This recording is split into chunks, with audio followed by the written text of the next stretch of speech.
오늘 우리에게 주신 하나님의 말씀 구약성경 신명기 6장 20절에서 25절 말씀입니다.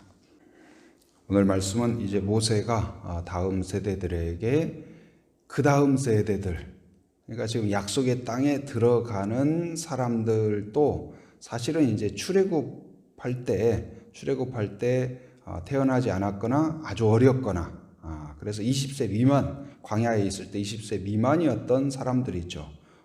그래서 이제 이들 중에는 이 출애굽에 대하여 홍해를 건너고 출애굽의 과정에 대하여서 아주 이렇게 그냥 분명한 그런 마음의 인식이 없었던 세대들이라고 할 수 있죠. 그냥 뭐 출애굽을 했다고 하더라도 그냥 어려서 뭐 이렇게 따라가는 정도, 그 의미와 하나님의 그 역사에 대하여서 깊이 있게 생각하지 못하던 세대들인데, 이들이 이제 다시 약속의 땅에 들어가는 거예요.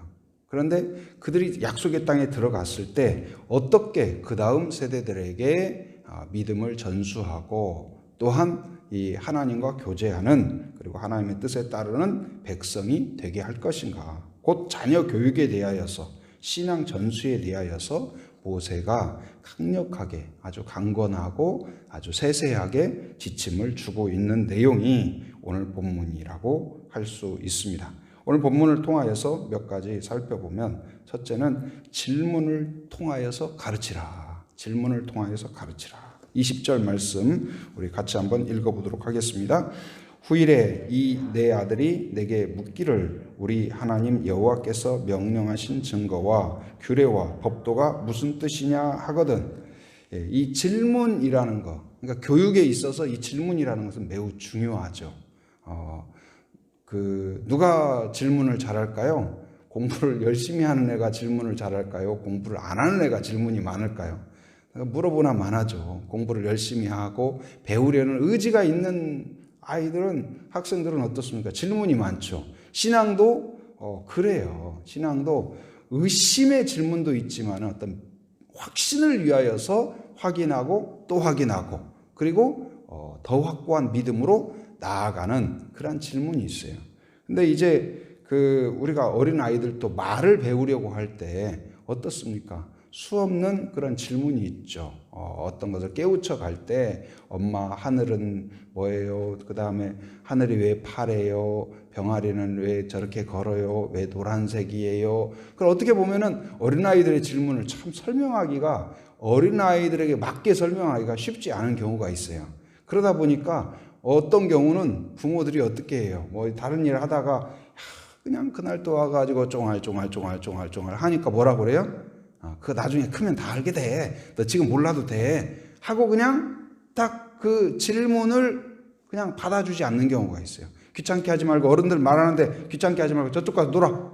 그래가지고 딱 끊어버리는 경우가 있어요. 그러면 거기서 이제 그 사고와 질문과 이런 거 끊기는 거죠. 근데 그것을 받아주고 들어주고 대화 나눠주고, 그리고 어린아이의 눈높이에 맞춰서 쉽게 설명해주고 가르쳐주고 건면해주고, 그것이 굉장히 그 아이가 상상력을 발휘하고 배워가고 깨우쳐가는데 중요한 거죠. 중요해요.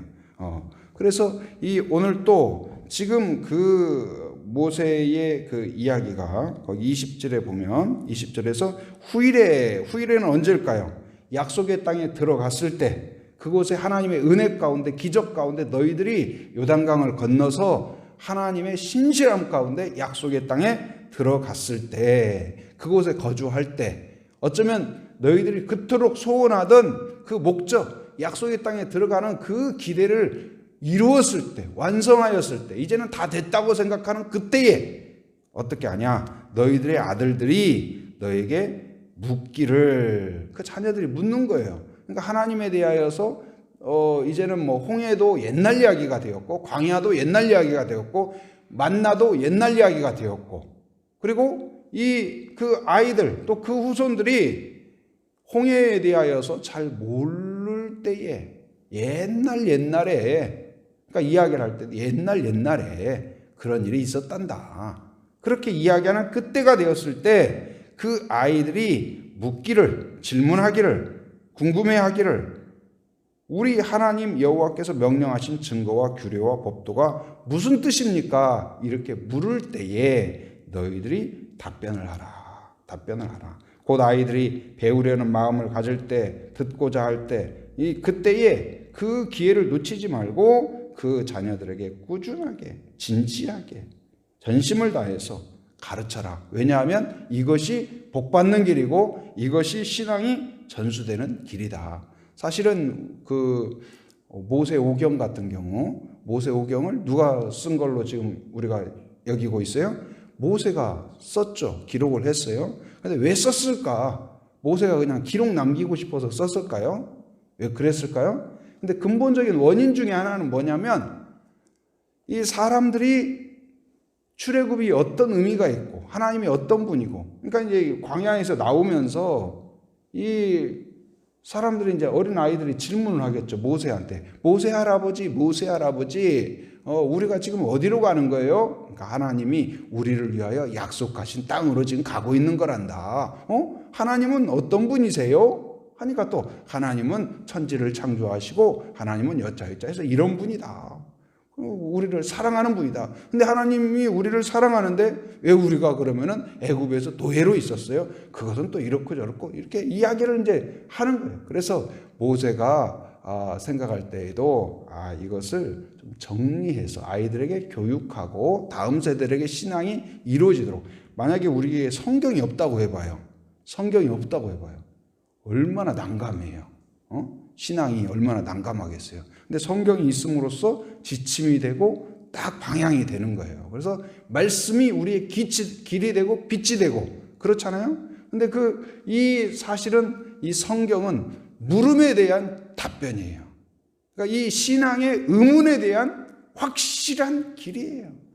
확실한 이 안내판이에요. 마찬가지로 이 부모는 무엇이냐? 그러니까 자녀들이 자유롭게 질문할 수 있는, 영적인 질문할 수 있는 가장 편한 대상이에요. 편한 대상. 여러분 가정 분위기가 그렇게 되기를 바랍니다. 이제 주일날 설교를 하잖아요. 지금도 이렇게 설교를 하잖아요. 근데 여러분들이 궁금하다고 해가지고 손 탁 들고, 옛날에 그런 경우도 있었어요. 설교 시간에 어떤 분이 듣다가 궁금하니까, 그런데 질문 하나 있는데요. 그러니까 이제 교회에 오신 지 얼마 안 된 거예요. 그러니까 궁금하니까 손을 번쩍 들고 질문 하나 있는데, 그러니까 이분이 뭐 나쁜 의도가 있는 게 아니고 진짜 궁금한 거예요. 그래가지고 손 들고 번쩍 들고 목사님 질문 하나 있는데 질문해도 돼요? 그러니까 나머지 사람들은 신앙생활을 좀 한 분들은 설교 시간에 보통 질문하는 경우가 거의 없잖아요. 그러니까 분위기가 저것도 이상한 사람이 또 이상한 질문하는 거 아니야? 그리고 분위기가 다 이상한 눈초리로 그 사람을 착 쳐다보는 거예요. 그래서 일반적으로는 뭐 설교 시간에 이렇게 질문하기가 쉽지가 않죠. 그런데 곧 그래서 물론 설교, 일방적인 설교, 말씀을 이렇게 선포하고 이런 것도 필요해요. 그러나 이것이 아이들에게 신앙이 전수되기 위하여서는 가정에서 자유로운 질문의 과정이 반드시 있어야 돼요. 그러니까 교회에서도 우리가 예배와 함께 설교와 함께 지금 반드시 우리가 추구하고 있는 게 뭐예요? 소그룹, 순모임. 그래서 순에서 나누고 서로 질문하고 뭐든지 물어볼 수 있도록. 그래서 태신자들이 들어와서 하나님을 잘 알지 못하고 이제 한번 믿어볼까? 교회 한번 가볼까? 나도 이 좀 답답한 마음, 교회 가보면 좀 평안을 얻을 수 있을까? 이래서 온 사람들이 듣다 보니까 진짜 하나님이 계셔요? 이런 질문 할 수 있죠. 내 생각에는 하나님이 안 계신 것 같은데요. 그래서 제가 옛날에 이제 서울에 있을 때 새가족 교육 할 때도 이제 질문을 해요. 오히려 제가 질문을 하죠. 왜냐하면 그것은 그 사람의 질문을 끌어내기 위하여서. 그래서 어떤 청년이 시험 공부를 하다가 이제 이렇게 공무원 시험을 오랫동안 준비하다가 이게 잘 안 되는 거예요. 그래서 머리도 답답하고 좀 마음을 식히기 위해서 이게 교회를 왔대요. 그래서 교회를 전에 다녀본 적 있냐? 인생에서 처음이 돼요. 야, 신기하다. 어떻게 인생에서 처음. 그래서 어떻게 그래도 보통은 교회 나온 사람들 보면 어렸을 때라도 한두 번이라도 가봤을 거 아니에요. 그래서 어떻게 교회 나오게 됐냐? 그랬더니 솔직하게 또 이야기를 하더라고요. 뭐냐면 처음에 딱 자기가 머리가 너무 답답하고 그래서 뭔가 종교라기보다도 좀 마음을 식힐 곳이 필요해서 떠오른 곳이 어디였냐면 절이었대요. 절. 그래서 절을 가려고 했대요. 근데 절을 가려고 하니까 대부분의 절이 어디에 있어요? 산에 있는 거예요. 근데 시험 공부하는 입장에서 산에 가려면 교통도 멀고 아직 차도 없고 하루 시간을 또 갔다 와야 되고 그래서 너무 복잡하더라고요. 그래서 절하고 좀 유사한 데가 어딜까 생각했더니 교회더래요. 그래서 교회를 온 거예요. 교회 와가지고 이제 새가족교 이야기를 듣다 보니까 그래서 제가 물어봤어요. 그래서 창세기 1장 1절을 딱 펴고 1장 1절이 뭐예요? 태초에 하나님이 천지를 창조하시니라 이 말씀을 이제 읽도록 했어요. 그리고 어떻게 생각하냐 물어봤더니 자기는 안 믿어진대요. 안 믿어진대요. 그리고 전혀 아직까지 그런 거 한 번도 생각을 안 해봤대요. 당연하죠. 그런데 이제 그러면 한번 생각을 해봐라. 그리고 어차피 교회에 왔으니까 한번 진지하게 책을 읽는다는 마음으로 창세기부터 한번 쭉 읽어봐라. 그랬더니 이분이 진짜 읽기 시작한 거예요. 읽기 시작을 했어요. 근데 읽다 보니까 진짜 흥미를 느끼기 시작했어요. 그리고 빠져들기 시작을 했어요. 그래가지고 읽다 보니까 한 주 지나고 두 주 지나고 제가 이제 매주 이렇게 질문을 했죠. 그분한테 특별히. 근데 한 4주 정도 지났을 때 제가 다시 질문을 했어요. 지금 한 4주 지났는데 이 창세기 1장 그때 제가 질문을 했었잖아요. 지금 혹시 생각에 좀 변화라든지 어떤 방향의 변화라든지 그런 게 좀 있냐. 그러니까 그때는 전혀 나는 그렇게 동의하지 못한다. 그리고 생각해보지 못했다 그랬는데 어떠냐 그랬더니 조금 아직 뭐 확실히 믿어진다고까지는 말 못하지만 한번 이렇게 좀 관심을 갖고 생각해보게 되었다. 긍정적으로 자기가 지금 생각하고 있다. 그러더라고요. 그리고 이제 나중에 또 한 두 주 지나서는 물어보니까 마음속에 믿어지기 시작한대요.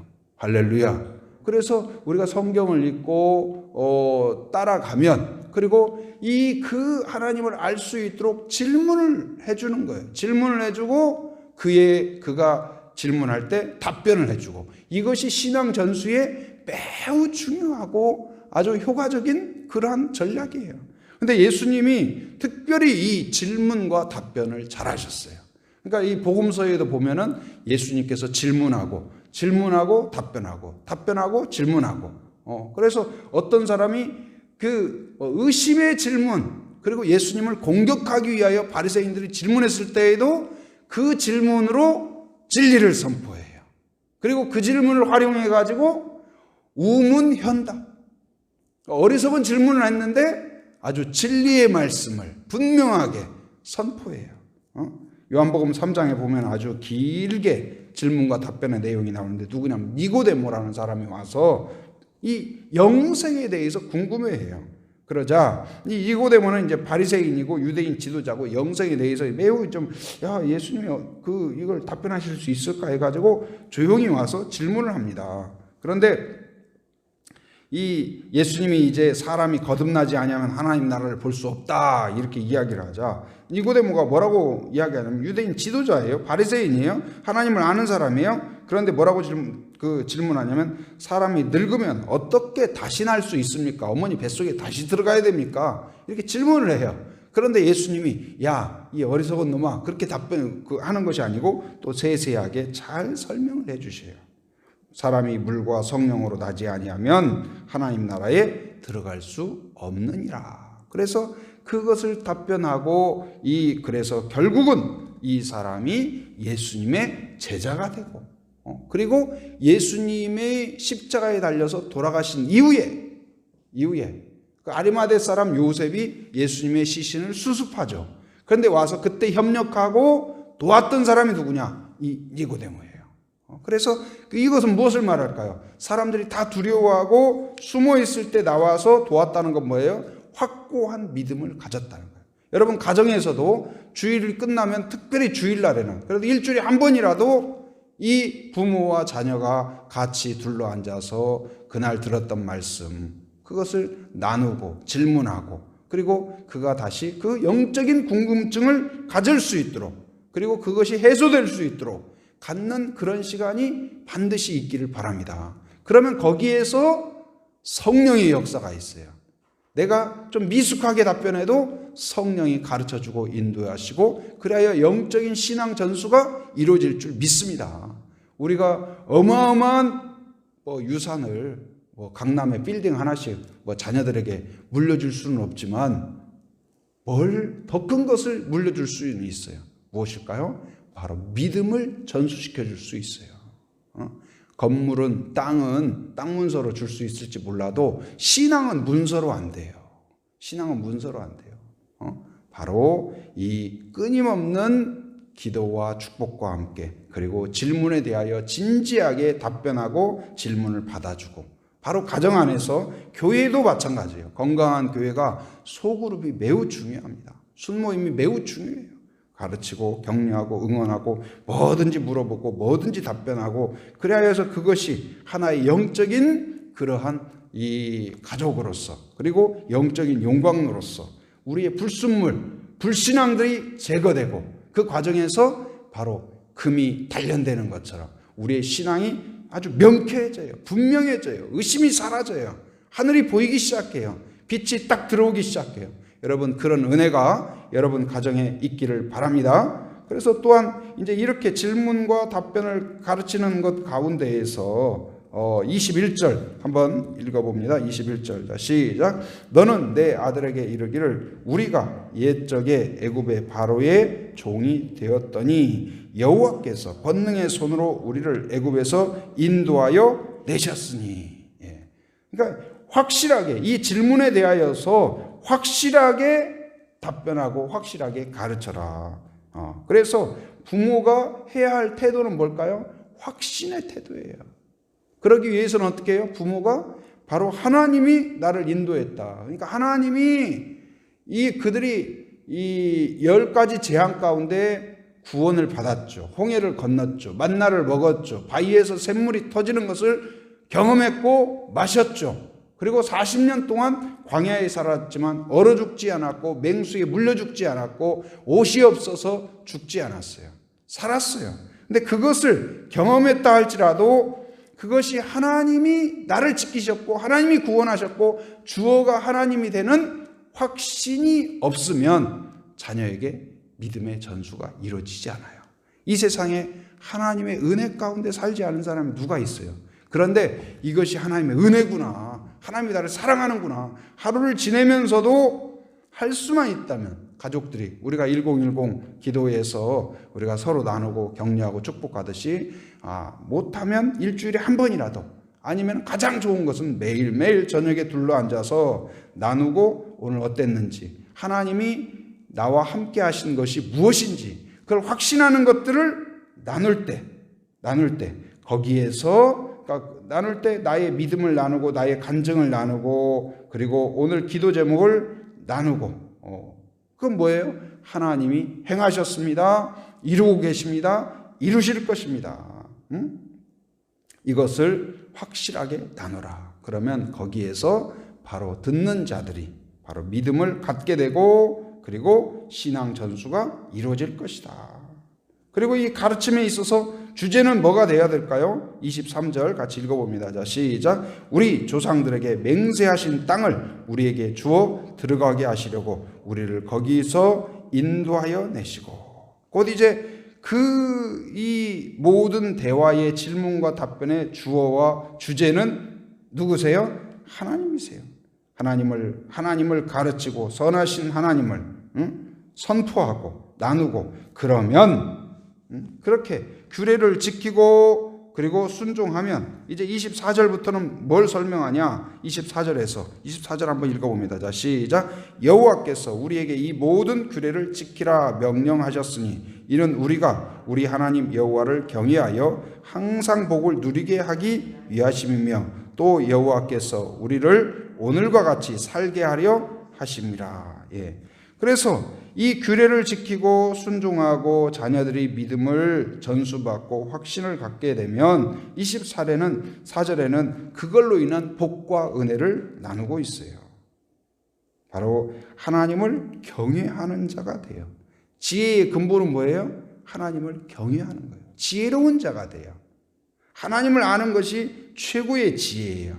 그건 무엇이냐? 바로 이렇게 확신으로 가르칠 때. 두 번째는 뭐냐? 24절에 뭘 이야기해요? 복을 누린다. 복을 누리는데 얼마 동안 누려요? 거기에 보니까 항상 복을 누리게 된다. 중간에 그 있죠. 항상 복을 누리게 된다. 복을 누리는 사람이 돼요. 세 번째, 뭐래요? 풍성함을 누리는 사람이 돼요. 풍성함을 누리는 사람. 여러분, 자녀에게 많은 재산보다도 더 큰 풍성함이 뭘까요? 하나님을 알게 하는 거예요. 믿음을 전수시켜 주는 거예요. 근데 그건 노트로 안 돼요. 그건 그냥 문서로 안 돼요. 바로 끊임없는 기도와 축복과 함께 나눔을 통하여, 간증을 통하여, 축복을 통하여 이루어지는 줄 믿습니다. 그래서 믿음의 가정이란 그냥 몇 대, 3대, 4대 그걸로 자연이 되는 게 아니에요. 바로 끊임없이 부모와 자녀와 오손도손, 그리고 할아버지와 손자, 손녀가 오손도손, 신앙, 주제가 하나님, 바로 그 말씀을 나누게 될 때, 들은 말씀, 확신하는 말씀, 경험한 말씀, 암송하는 말씀을 서로 나누게 될 때 신앙이 전수되고 그 복이 전수되고 그리고 하나님의 놀라운 축복이 전수되는 가정이 될 줄 믿습니다. 우리 성도들 그리고 모든 가정들마다 그러한 은혜가 있기를 주님의 이름으로 축원합니다.